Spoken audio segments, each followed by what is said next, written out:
All right, we're speaking with Attorney General Scott Pruitt, who's just spoke with Oklahoma Farm Bureau members. You talked a lot about federal government's overreach, specifically WOTUS. Can you give us an update? Where are we at on that?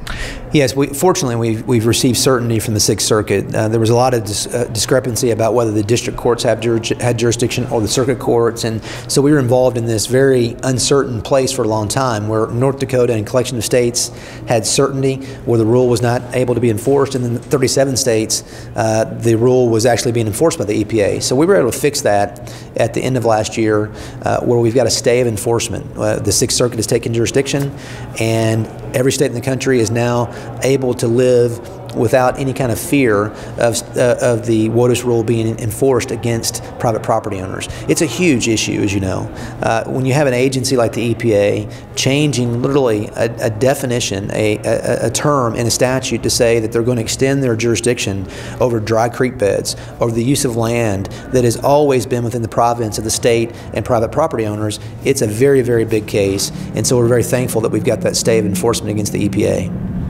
So you talked a lot about getting away from the Constitution, the president taking over, kind of overreaching again as well.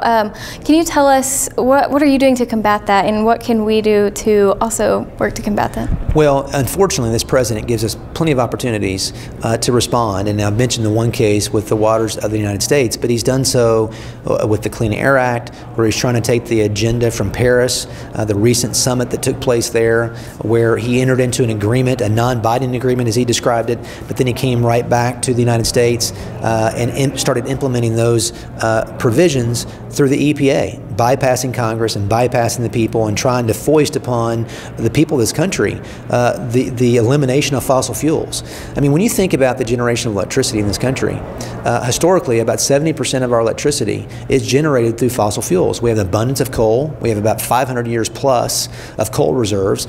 With hydraulic fracturing and horizontal drilling, our access to natural gas is beyond compare historically. And so we've got tremendous resources of the country, but you have a president who's trying to keep us from accessing those resources to generate low-cost energy and electricity for our consumers and businesses. It doesn't make any sense at all, but that's what they're doing. And so we've responded at the state level by suing the president, saying that he can't take an agreement in Paris, bypass Congress, put it through rules with the EPA and force it upon the states. And we're winning. We actually have a state of enforcement against the EPA with that case as well. So these cases, I think, are what we're trying to do to respond to an overreaching federal government. And we're not just fighting, we're winning, and that's a good thing.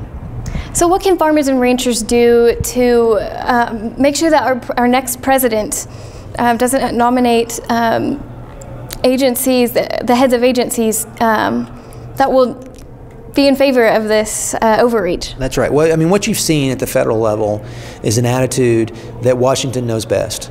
You know, that Washington's become way too consequential in our lives. And it's not just in farming and ranching. It's in banking. It's in healthcare. I mean, we've got an attitude in Washington that says we're gonna have a command and control approach. We're going to dictate to people across this country how each of those markets should proceed, and we're going to tell people how they're going to live and make a life. And that is not consistent at all with our history as a country, but it's also not consistent with our Constitution. So we must elect a person in the White House that has a far more humble view of what should occur at the federal level, that has a proper view of the right balance between the federal and state governments. Because the founders were very, very specific.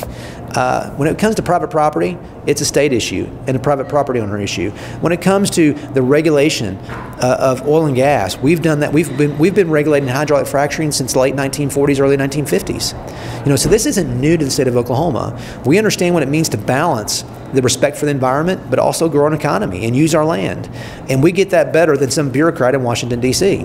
And so we must elect someone, and I think what farmers and ranchers across Oklahoma and across the country can do is work to make sure that happens. Because I'll tell you this, if we elect someone that's not that way and not committed to those principles, with the Supreme Court in balance, with the appointment of someone to replace Justice Scalia, and the potential of 2 additional justices stepping off the court, literally a generation could be impacted in a very, very negative way on things as fundamental as how we use our land and how we make a life in Oklahoma.